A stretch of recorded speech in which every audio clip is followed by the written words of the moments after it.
Welcome to Dub Nation, the official show of the Utah Warriors of Major League Rugby. I am Jarom Jordan alongside Banksy. Look who's on a 2-game win streak with a home game Saturday. A big away win in LA. Never easy to beat LA, and to beat LA in the Coliseum, massive for these Dubs. One of the best wins in team history in the 5 years. We'll break it down coming up. We are live on the Utah Warriors Facebook, Twitter, and YouTube account. Subscribe to the podcast version on Apple Podcasts, Spotify, and SoundCloud. Got a question, comment, fire away. Here's what's on the rundown. Utah defeats LA. Oh, the champs go down. How about that? It felt good after the playoffs last year. It did. Week 6 recap. We'll talk about what happened. There were some interesting scores. Austin goes down for the first time this year. Chazz of BYU, a safety on the football team, one of those name, image, and likeness guys.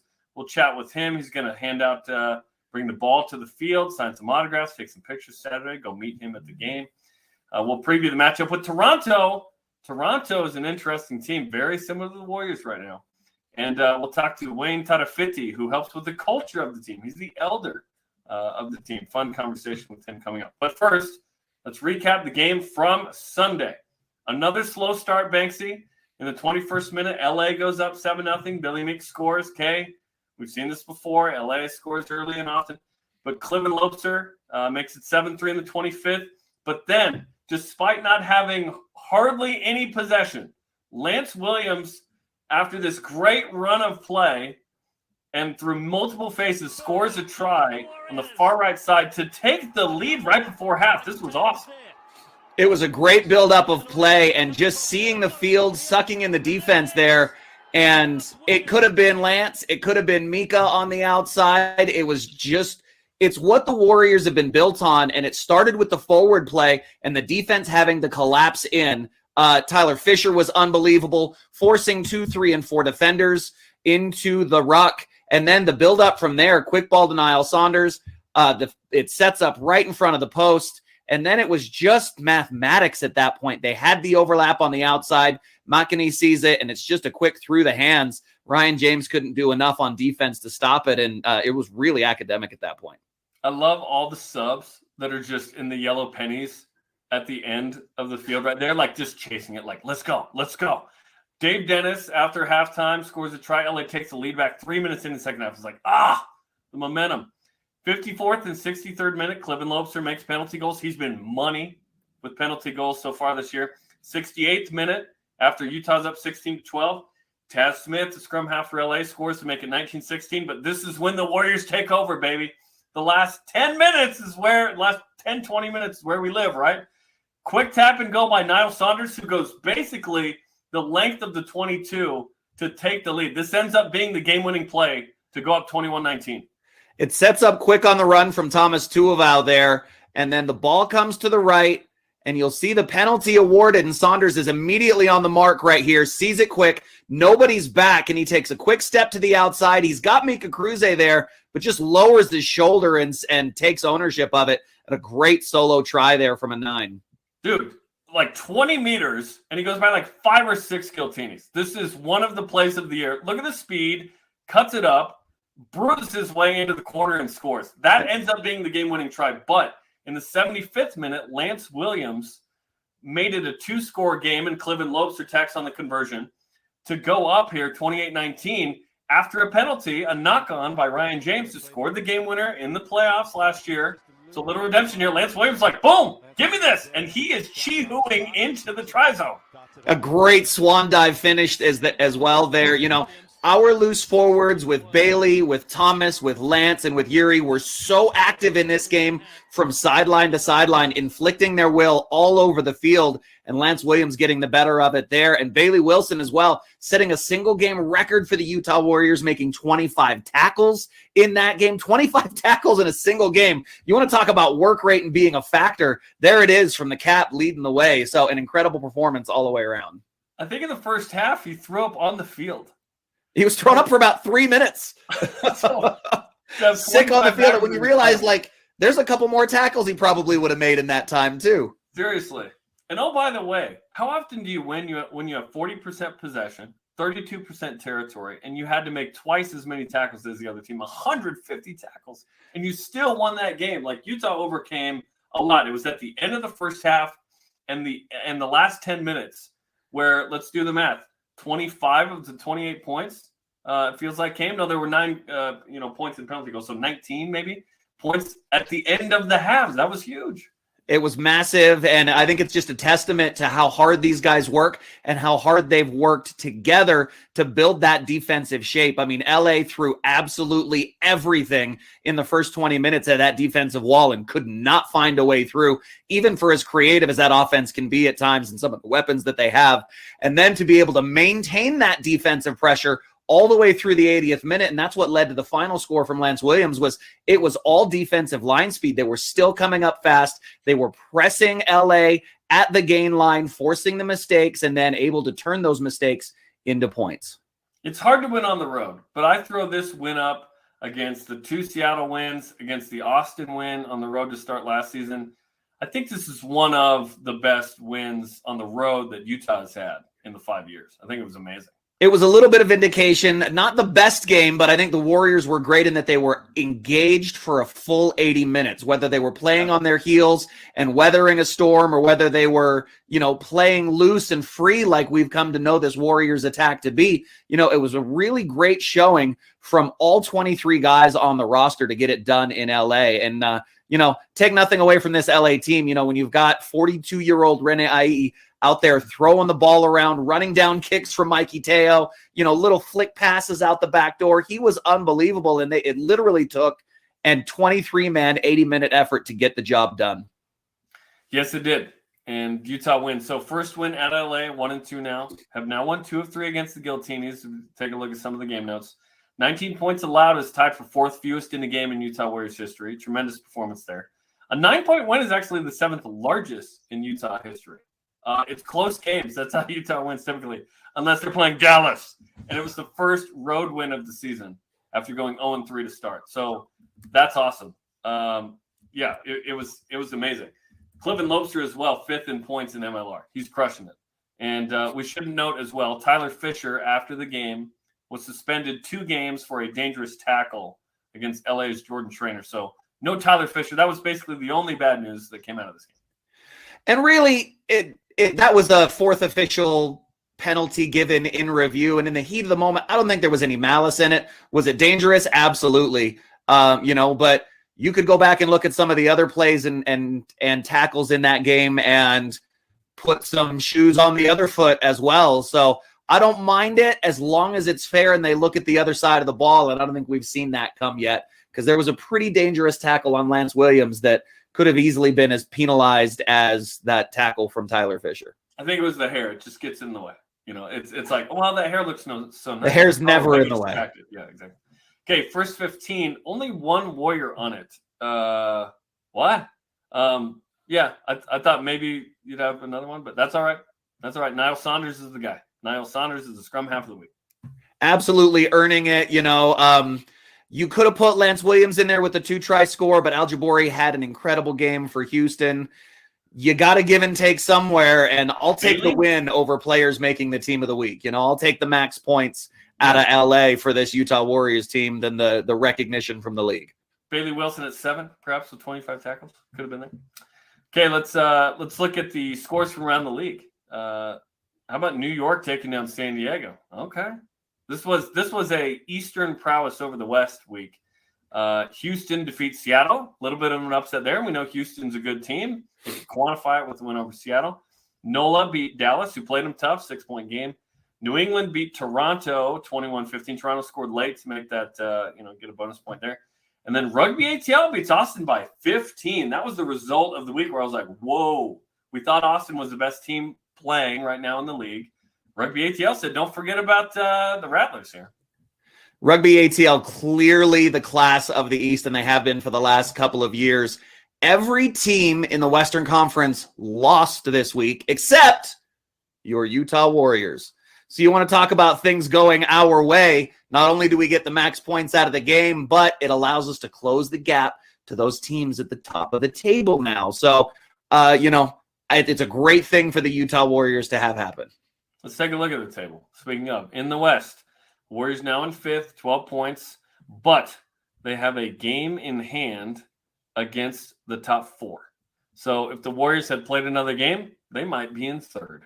They might be. We'll see. And remember, too, those three of those top 4 teams, we get at home on those return matches as well. So it's not like we have to go on the road to Seattle and play or go back down to San Diego. We get them at Zions Bank Stadium for the return appointment. So a huge asset there for us to end the season. Then in the East, Rugby ATL with 20 points. New England is the surprise team of the year so far, to me at least. Maybe you feel the same way. With 19 points, tied with New York. Nola Gold, at 11 points. None of the Eastern teams have played 6 games. However, there are 5 teams in the West have. So the East will catch up here. They've taken a lot of the bye weeks due to worse weather situations, I think. A lot of those Eastern Conference teams had to start the year the way the Utah Warriors did, on the road. You don't want to be playing in a blizzard in the dark in some of those northeastern locations. So it's all going to catch up at the end. But when you look at 1, 2, 3 there for the Eastern Conference, Rugby ATL, New England, Rugby New York, I wouldn't be surprised if it carries that way through the end of the season. Well, in Quincy, New England hosted Toronto, and I talked to, preparing for the Toronto game, Brock Smith of Toronto, their PR guy, and he was like, a lot of us were outside. My laptop shut down. He said it was snow, cold, rain. So hopefully those guys will enjoy the 60-degree weather that Harriman will provide coming up this Saturday, which will be awesome. Okay, let's check out the schedule for Week 7. Let's go. Utah hosting Toronto. We'll preview that coming up. LA hosting San Diego. That'll be a fun Western Conference battle. Austin, New England. This is a really good one. This is New England playing well in the East against Austin. Dallas hosting Seattle. NOLA hosting New York, and then DC hosting Rugby ATL. The interesting matchup for me here is the Dallas Jackals taking on the Seattle Seawolves.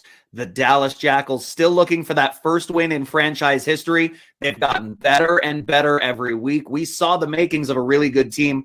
Even in the big loss here, the structure and the foundation of that team is really sound, and Seattle are not in good shape now as we head into the middle part of the season. So this could be right for the picking from Dallas. And then that matchup between the Gilgronis at home and the Free Jacks, we'll see if it's a contenders or pretenders situation for Austin. Do they drop back-to-back games and we kind of see some chinks in the armor, or do they bounce back and show that they are the class of the Western Conference still? Yep, big game that will tell us a lot. Okay, our first 2 guests today is BYU safety Chaz, who's a real good player. He's one of those 4 players signed for name, image, and likeness associated with the Utah Warriors. He's a Utah kid, and here's my conversation with Chaz. All right, Chaz, welcome to the Utah Warriors, man. It's great to have you on Dub Nation. Man, I'm excited to be here. Thanks for having me. This is we talked to Jaron Hall a couple weeks ago, but this is a melding of my 2 worlds, man. I know you from the day job and the second job here with the Utah Warriors, which is awesome. You're a great dude. I'm so excited you're involved with the Utah Warriors because I think your brand and your values align with the Warriors. But ultimately, what went into the decision for you to be like, yeah, I want a name, image, likeness deal with this professional rugby team? Man, I mean, it's a Utah team. There's not very many pro teams here in Utah. And, I think it'd be cool to be a part of something like the Utah Warriors. It's a great program. I've heard nothing but great things. I actually know a couple of the local boys that are on the team. So, it's pretty cool to get reconnected with them and, be able to represent, sports in Utah, which I think, I've been an advocate for a long time about sports in Utah, how it's always been knocked. So I'm excited that I get this chance to, represent good athletes here in the state of Utah. When it comes to real estate and the state in general, I'm always like, oh, yeah, it's terrible here. Don't move here. It's like our little thing, right? Yeah. Utah's awesome, and a lot of people are figuring that out, right? Just go look at Zillow if you want to know that. Who do you know on the team already? What was his name? I want to say Tonga. Tomasi Tonga? Tomasi Tonga, yep. I know him from high school. We didn't know each other, but we know of each other, We used to follow each other on Instagram back in the day, but that was one guy that when I was looking through the team roster, I was like, oh man, that's crazy that he made it all the way to the pro level and he's playing for the hometown team, So it's cool to see guys like that make it. It's super cool. Like, imagine all of a sudden an NFL team in Provo. Any Provo kid would be like, you're playing for the team in Provo? Like, that's what happened with Tomasi, who he scored a try the last 2 games after being in the starting lineup, which is pretty cool. Yeah, okay, I've seen the highlights. Yeah, no, he's legit, dude.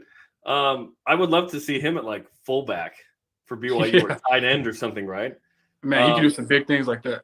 Yes. So remind people. So you're a safety for BYU, obviously. You're a 4-star kid coming out of Timpview, and you've made plays when you've been on the field. Been on the field's the operative word, because last year you were banged up quite a bit. How are you recovering? Because I'm looking forward to you playing this fall. Man, it's a process. It's real slow.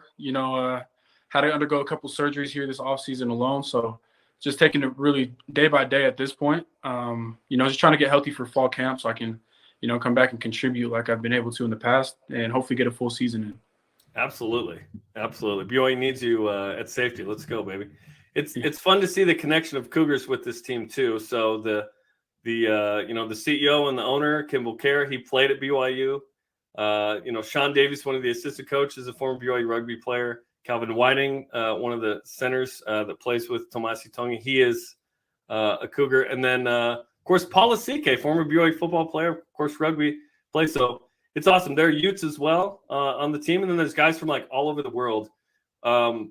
So connecting with BYU is awesome. But I know you probably grabbed like Jaron the black options in clothing, not the red options that say Utah for obvious reasons, right? Yeah. I wouldn't make it through the locker room with red on, so I can have little hints of it, but I can't have a whole jersey or nothing like that. I know. I don't dare wear my red around campus, but I'm repping the Warriors wherever with the black options, which is great as a BYU guy too. We're talking to Chaz, IU safety from BYU, one of those players that the Utah Warriors signed NIL, name, image, likeness deals with. Kingsley Suamataia feels like he's a guy that could play rugby too. And he'd be in the scrum. He'd probably kick butt in that, right? Oh man, that dude can do anything. He'd probably be the fastest big dude out there. he's a freak. He's amazing. Remind me of your height and weight, and I'll do my best to put you in what rugby position I think would be best for you.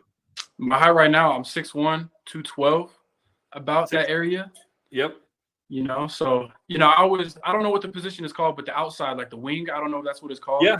In high school, that's what they always try to recruit me to come and play wing for them, but I never made it to the field. Who did? Like a club in Provo?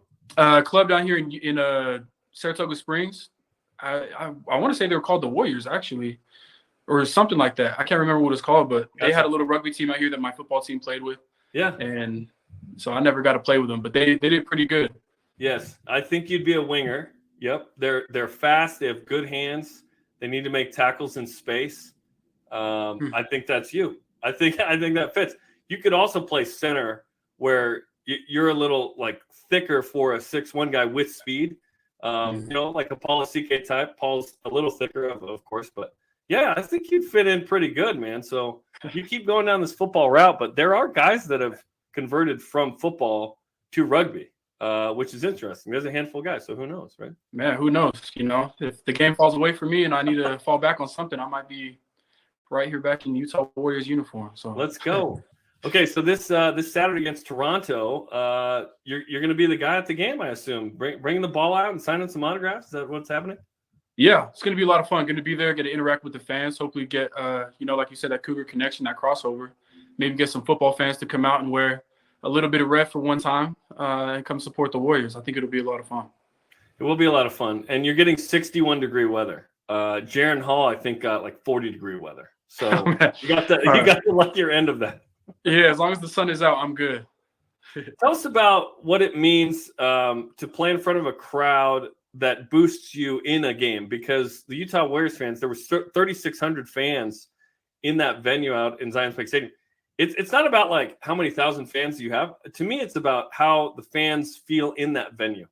Because you played in big stadiums. You've also played a game like at Georgia Southern last year where a ton of BYU fans showed up, and Georgia Southern was excited about it as well. They were throwing like burritos at you guys on the sideline or something weird.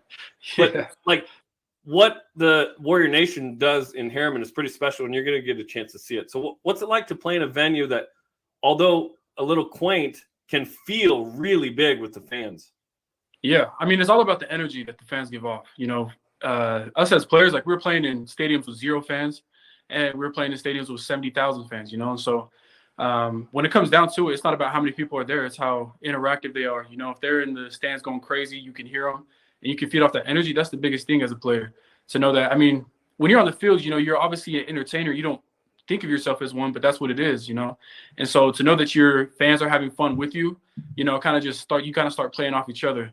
And you know, you saw it a lot at the BYU games last year, and you know, I believe that, you know, from what I've heard from these games, that's what's going on over here. So I'm excited to witness the energy that goes on inside these stadiums, because that's the biggest thing about it, is just how you guys interact. It's amazing, and it's a show, and it's so fun. I can't wait. It's gonna be great. Talking to Chaz Ayu here on Dub Nation. In terms of your history with rugby, you mentioned that you were kind of recruited and asked to come play on a club. You never did, but what do you know about rugby? What do you know about the game and how it works and whatnot? Man, you know, my only experiences with rugby, really watching rugby, was watching my teammates in high school play when they'd play on our field in the back of the school. And, you know, I'd watch them play, and it looked like a lot of fun. I know that the linemen love playing rugby because they get to carry the ball a little bit. They get to run the ball and score some points. And I think that's every lineman's dream in every game, is, you know, to get the opportunity to score.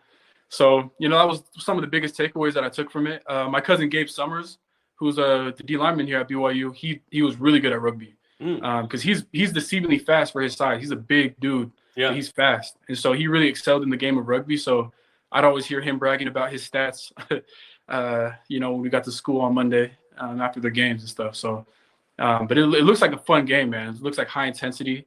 The conditioning on it, I don't know if I can hang with the conditioning in it, but, you know, it looks like a fun one. I bet Gabe was a prop, and I bet he was good because he's got those quick feet, like you talked about, that burst.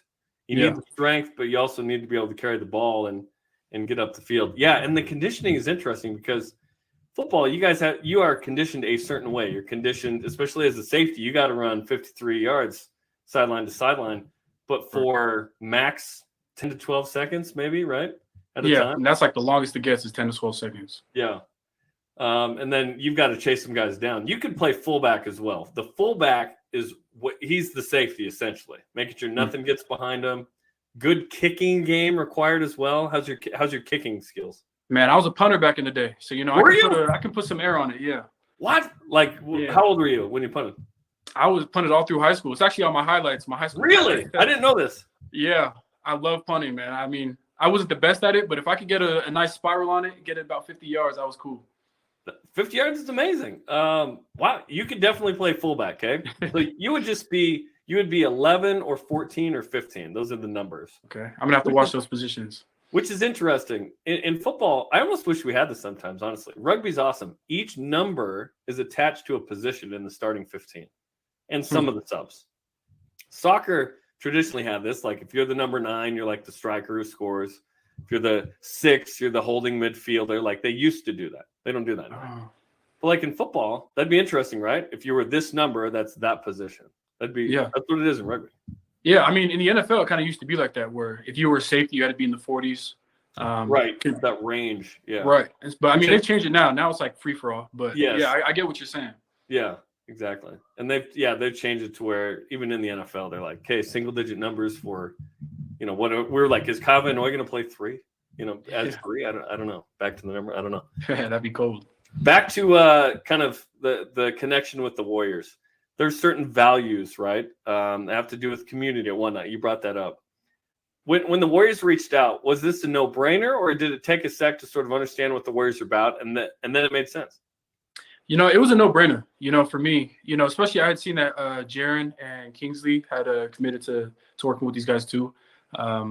But, I mean, just the organization in itself, you know, when you come from Utah, I think people who have grown up in Utah know that every team here in Utah doesn't necessarily represent it like BYU does, but, you know, you carry the name of Utah, and there's always going to be something behind it. You know, they're always going to automatically think of, you know, the dominant religion around here and the type of people that live here as well. So, you know, I know that the Utah Warriors organization they're not representing the church, but they're representing the state of Utah in an amazing way.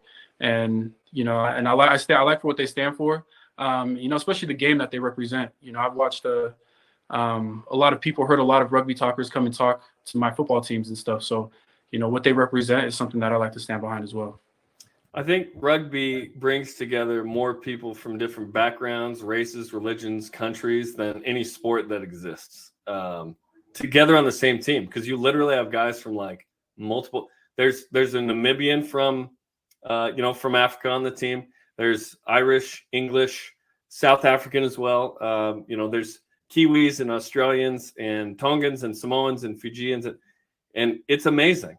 And they come together under one banner, which is super cool. I know you experienced a lot of that with BYU football as well, which is awesome. So, yeah, it's going to be a lot of fun to have you at the stadium. And I know you as a guy. I know that your values are right there with Utah Warriors as well. So, hope you enjoy Saturday. It's going to be a lot of fun to interact with fans and bring the game ball out. Yeah, I'm super excited, man. Never done anything like this, so it'll be a good time for everybody. Okay, come meet Chaz on Saturday. Come get his autograph, a picture, and are you going to make some swag as well? That's part of the deal that you could benefit off of, perhaps. Man, I'm hoping to. There's talks of some swag getting involved, and you know me, right. I love my swag, so.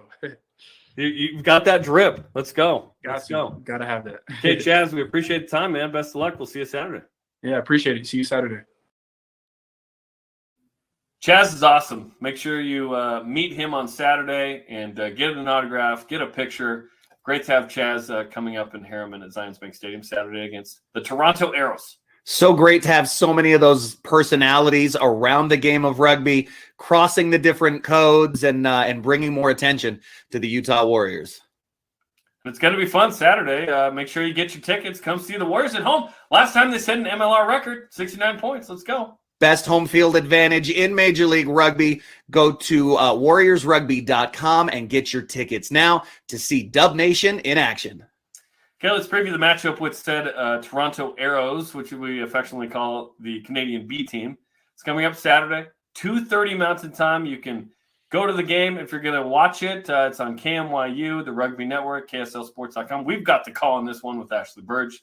On the radio as well, ESPN 700 and 960. St. Patrick's Day game. Paul Mullen on display in a graphic this week, which is pretty fun. So come hang out and watch Utah take on the Warriors. A couple of storylines in this one, Banksy. 2-game win streak coming in for Utah after losing the first 3. Since 2021, Utah 7-2 at home. Don't forget, 36-08 showed up at the first home game. And then the Warriors have the one win against Toronto. It was last season by 15. Gave up 64 in 2019, which was the MLR record before. So that game, I know the Warriors didn't like giving up 64, of course, but should be interesting. Both 2 and 3, both 5th in their respective conferences.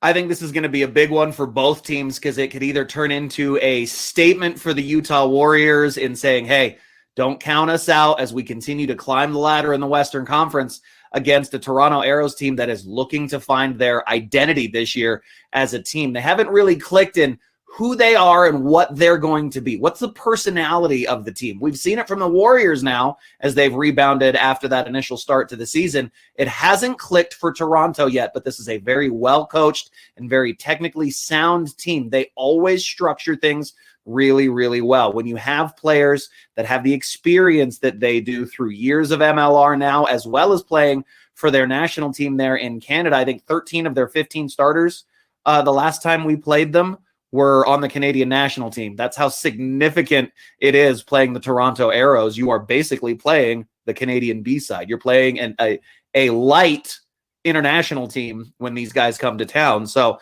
a lot of quality ball from Toronto. Don't expect this to be an easy game by any stretch of the imagination. No, I think it's a fun matchup. I really do. I think it's good. And shout out to Toronto who helped carry the league last year by still playing in Atlanta.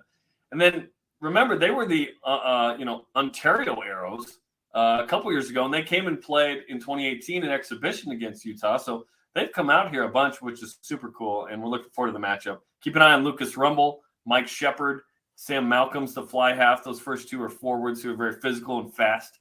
So it should be a fun matchup coming up Saturday. Their structure is built a lot like the Utah Warriors as it starts in the forwards pack. And so I expect a lot of that physicality through the first 20 minutes to see how it settles out, to see if they can find the platform that they're looking for. But the Utah Warriors are clicking right now on both sides of the ball, and we get the home field. So it's going to be tough for Toronto. I wouldn't want to be an Arrow right now. Yeah, let's go. And it should be good weather. It should be fun. Okay, don't forget to sign up for Junior Warriors. This program's fantastic. It's going great. Junior Warriors programs. The Touch League has registration closed right now, but you can get in on the Utah Warriors pregame clinics. Get your kids tickets to the game and more. Go to junior.warriorsrugby.com, connecting the state of Utah through rugby. Get your kids involved in the game we play in heaven, and that is the great game of rugby. I love it. I can't wait to play there. It's going to be awesome. Yeah. Everyone can pass a rugby ball, hopefully in heaven. It'll be great. Everyone can kick a 50-22. It'll be great. Yeah, our second guest of the day is the Warriors' Kaumatua, a guy that I've known for a long time. Is great. You know him too, Banksy. Wayne Tarafiti, who used to be an assistant coach at BYU. It's been fun to integrate him into the Warriors and bring his great culture. He's a guy who's battled cancer as well in his life. Here's Banksy's conversation with Wayne. Joined now by Coach Wayne Tarafiti. Kia ora, Coach. Tenako, welcome. Kia ora, brother. Thanks for having me. So this is a korero I've been looking forward to for a long time, to have you here with us on Dub Nation. Let's talk first about your journey to Utah, to BYU, and what ended up being one of the most dominant franchises in all of college rugby. How does that happen for a kid from New Zealand? Yeah, interesting story. So I went to BYU Hawaii, where I met my wife. And then after graduating from college there, we ended up going back to New Zealand for about 10 years. We decided to move back up here to the US because her parents weren't doing too well health-wise, her mother. So we actually ended up in Arizona for the first little while, a place called Payson, Arizona, way out in the middle of nowhere, man. It was a big change for me coming from home from New Zealand. But the reason why we're there was the purpose, right, to go and look after my mother-in-law, lovely lady. She passed a couple of months into that stay. Unfortunately, my wife and my family were all there. So we got to be with her for a couple of 3 months. And then we had to sort of figure out, I thought we were going back home. But apparently not. My wife had different decisions going on there. And I was quite happy with staying. So I went to Utah to visit some family. Loved it. I thought it was a good place. Arizona was too hot, mate. Too hot.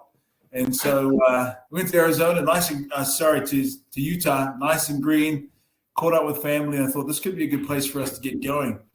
And so we moved to Utah. I was actually down at BYU on campus, and they were playing touch rugby.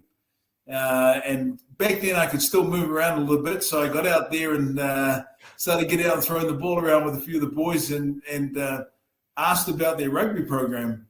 And Jared Aikenhead was running the show then. David Smith was on a little hiatus in Samoa.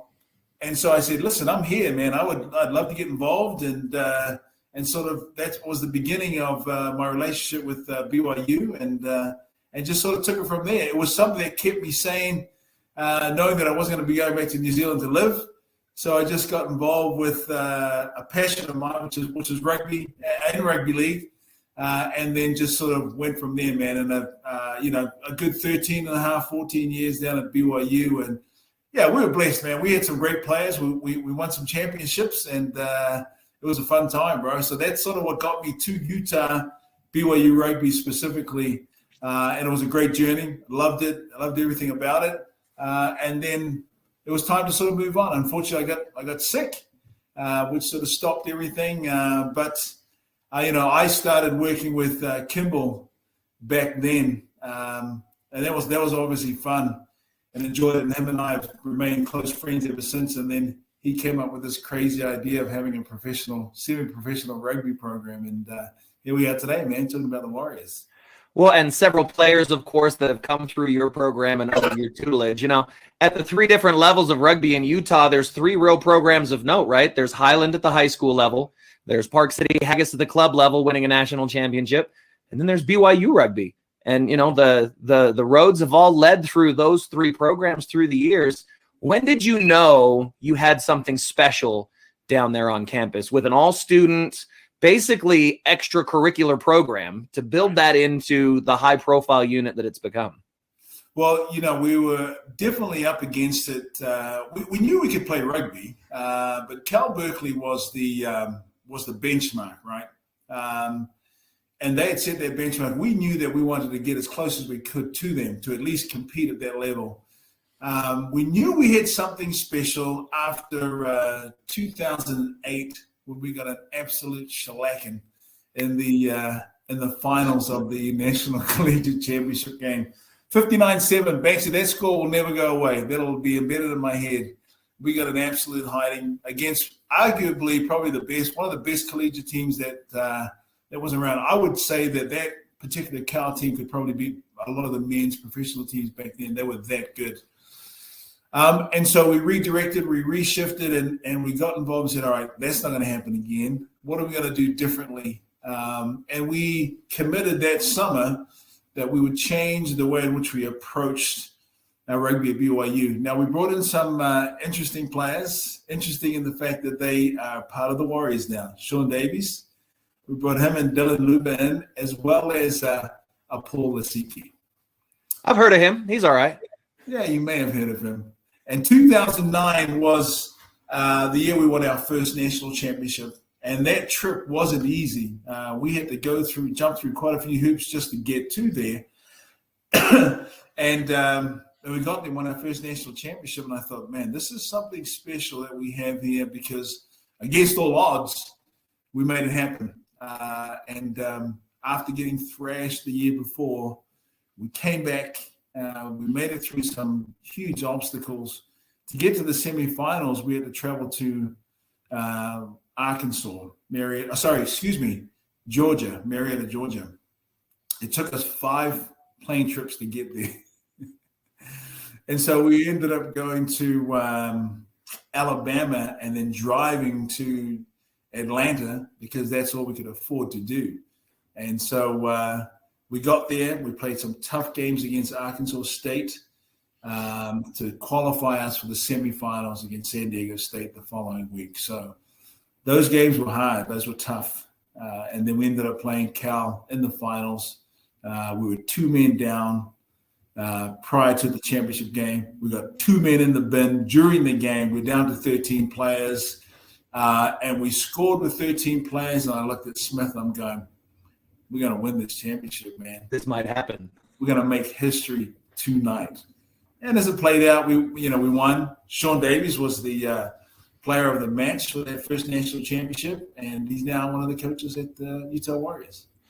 A lot of special connections between what you've been able to put together at BYU and now what the Warriors are trying to build with many of the same, cultural cues and priorities in the community, which brings us to your current position as, I guess, a special advisor to the Warriors, a cultural advisor back home, the Kaumatua, the almost a chiefly kind of position, the ancestry that goes along with it, but still bringing all of those traditional cues to American rugby for a lot of fans whose only introduction to Maori culture is watching the All Blacks do the haka.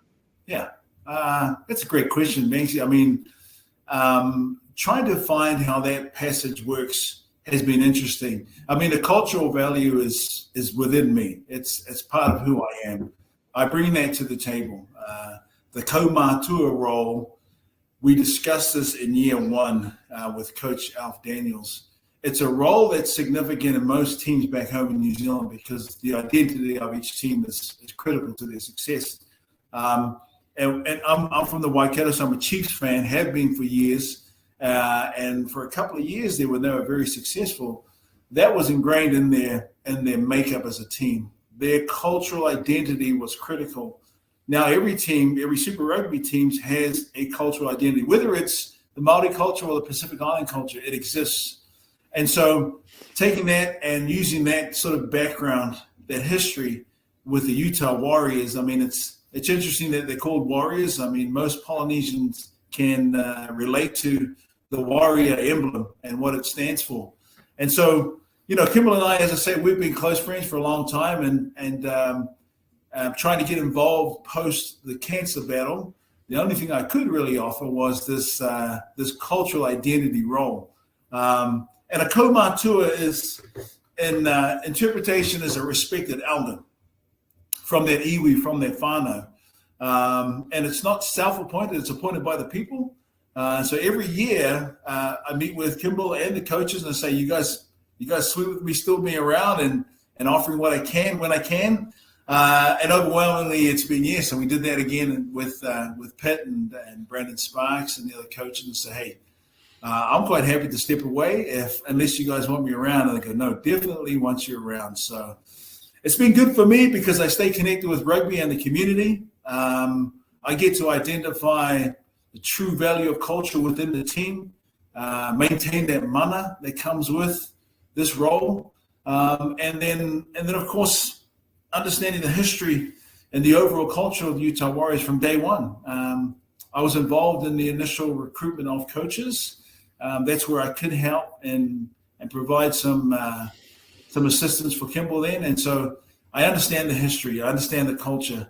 And so having that has been important.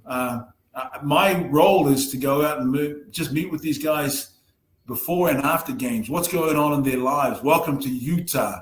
The rugby is what it is. The X's and O's, they have a great coaching staff and a high-performance staff that take care of that. But if things aren't good at home, mate, they're going to struggle on the field. And so I'm lucky to make those connections. In fact, the three newest recruits, foreigners, Niall, Jamie, and Caleb, we met last week, went to lunch, took them to a traditional Polynesian feed here in Utah, Chakarama. That's old school, coach. Yes, absolutely, bro. It's more about quantity than quality. But we had a good catch up, right? And I said, fellas, here's the deal, man. I'm here to support you as a person. The rugby playing stuff, that's with you and the coaches and the organization. But I know for a fact that if you guys are good at home and your overall experience is good, you'll refer the Warriors, which is a big part of recruiting guys, obviously. But more importantly, you'll enjoy the experience. And if you're enjoying the experience, then your rugby will play out on a Saturday or a Sunday. That's fantastic. I love hearing that. And the word you used is mana for, people that aren't familiar with the Polynesian cultures. Mana is something that translates through Tongan, Hawaiian, Samoan, Maori, Fijian. It is that experience. I think the closest word we have to it in English is probably wisdom, but it's more than that.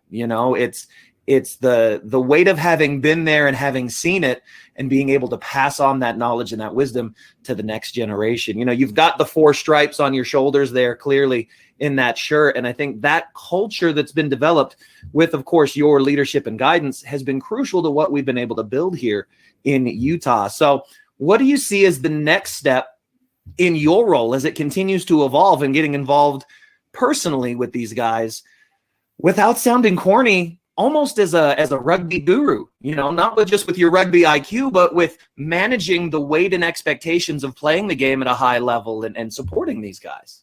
Yeah, I think the key word is supporting them, right? The rugby game itself has changed considerably. These guys are primed athletes. They understand what their roles and responsibilities are. But just like you and I, Banksy, if things aren't going well external to the game, it'll show on the game day. I've always believed in a saying, my dad's always told me this, and this will either come back to haunt people or it's a good thing. Whatever you do in private will reveal itself in public, right? Your dad sounds like my dad. Yeah, exactly, right? So he says to me, if you're messing around at school, guess what? When the results come out, I'll see them. That's public. If you're doing what you're supposed to do, then we get to celebrate those same results in public. That's the same with the rugby. This is their job. But if everything is going good, if the family is well, if they understand these 4 stripes, the community, the respect, the family, and the tradition, then their overall experience here at Utah will be critical to their rugby success. Ideally, still here in Utah, but if they go from here to somewhere else, they should be able to, and we hope they'll take that same sort of mana with them based on the community, the respect, the family, and tradition. I was trying to explain to the new guys that I said, listen, playing away the first 3 games is what it is. It's depending on where you go, Seattle's a big deal. But when you come home to play here, you'll know you're at home. And last, 2 weeks ago, that certainly lived up to that tag because we broke all sorts of records on and off the field, right? So it's a good place to be. I like it when I see the players and they have a big smile on their face and go, Fitz Vanicola used to call me what a co-master is called. It's called koro, right? which is an older, respected gentleman. I'm older. I don't know about the respect part, but I'm definitely older. And I taught the guys how to say, just simply say kia ora and what it meant. So, you know, when I see Paul Mullen, he yells out to me, he goes, kia ora, and I laugh and go, kia ora, brother. That means we have an instant connection. And they say, despite him being Irish and me being Māori, in this particular instance, we're warriors for the Utah Warrior Club. So we say kia ora, I say kia ora, greet you with the same thing, because that is interpreted as what we call the kaitiaki, the guardians of that stadium, that whenua, that land. And we use that at BYU as well. We said, listen, when everyone comes here, they're going to get the best of us. And we showed that by way of haka. We performed that with pride. We're not necessarily doing that here at the Utah Warriors, but everybody that comes here to Zion's Bank Stadium will know who they run into when they come and play with the Warriors. So my job is to maintain that mana, help them understand and appreciate where they are and the experience they have. And I asked the guys, I asked both Jamie, Niall, and Blake, I said, what's the experience been like so far? And they go, honestly, exceeded my expectations. And I go, that's what I want to hear, bro. That's exactly all you can hope for, right, from your position? Yeah. I think the Hawaiians have probably the most beautiful way to say it. Obviously, in New Zealand, we say kia ora. In Samoa, we say talofa. We say malo. But the Hawaiians, their word for spirit is ha. Right. And so somebody that has spirit, they say aloha, or with spirit. That's why their name for the white man when he settled was haole, because it means somebody without spirit. So when we share aloha, or when we say kia ora, when we do in New Zealand, when we, you know, share and greet each other with the hongi, we are sharing that spirit, that transfer of love from one to another. And I really think at the core of what every great sports team is, not just rugby, but every great sports team, that spirit and that share, that bond is really intrinsic to what all great teams have. So thank you for sharing that piece of the culture with Warriors Nation, because I don't think a lot of people have heard or understand that side of the spiritual part of our game, you know? And it really is a spirit that, unless you've played the game, you don't really understand that bond that connects us all together. Absolutely, bro. And that's when I said at BYU, I said, listen, you will forget a lot of people you went to class with. You'll never forget the guys you played rugby with, because there's that spirit that comes with it, right? I would even argue on any given day that cultural value, that mana, that spirit, will mean more in the latter minutes of a game than the X's and O's. Because if I can look to the side on both sides and I know that my bro's got my back, and I know that he's in the fight with me, then we know that we're going to take care of business. And, you know, last year the Warriors proved that, you know, the last 20 minutes in the past used to be everybody else's ticket to get past the Utah Warriors. Now they know they're playing a team that plays for 80-plus minutes, which is scary. And they proved that last Sunday against LA. LA is not an easy team to beat, period. But to beat them at home is impressive. So incredible performance. And I think Lance Williams' quote where he said, you know, sometimes you have to go to that dark place. I think that place is instinctual. It speaks to that warrior spirit where, you know, the man to your left and your right are there ready to bleed for you, and you can go into the trenches knowing that you're going to get the job done with your brothers. Coach, I could talk to you absolutely all day, but it looks like we're running up on time here. So we'll have to have you back on again. I absolutely love seeing you around. It's great to have you involved. An absolute legend in not just Utah sport, but in rugby in America. Thank you so much for being here, Coach Wayne Tarafiti. Brother, I appreciate you, man. Go Warriors this Saturday. I'll see you down there, and continue the success and the rest of the community here in Utah. I appreciate you, brother. Kia ora, Coach. Kia ora, bro.